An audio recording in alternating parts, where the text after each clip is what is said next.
Well, the price to pay for living along the Texas coast could soon be going up.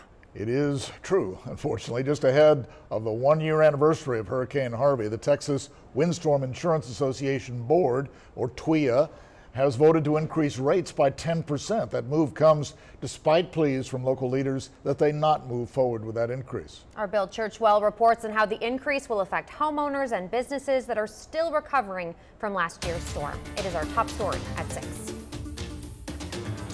The rate increase is a 1-2 punch for coastal communities like Port Aransas, who have already been dealt a crippling blow by Hurricane Harvey. At Port Aransas City Hall, Mayor Charles Bouillon will tell you exactly how he feels about the Texas Windstorm Insurance Association. I don't have a lot of love for TWIA. Specifically, a 5-4 vote held by the association's board to increase rates for residents along the Texas coast. According to TWIA's website, the average premium on a TWIA residential policy is about $1,600.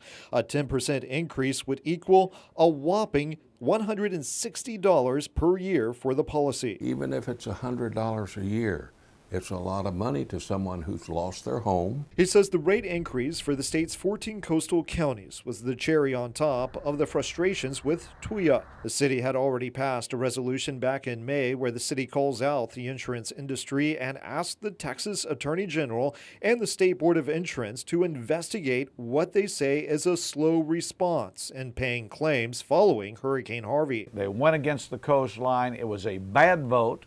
It is not good for the coast. It's terrible timing. The 10% increase comes after TWIA passed a 5% increase just last year.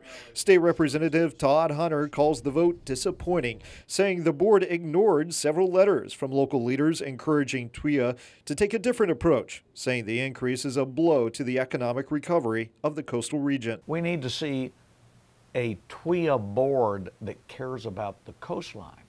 Everybody needs to remember it's the coastal residents paying. The proposed rate increase will still need to be approved by the Commissioner of Insurance.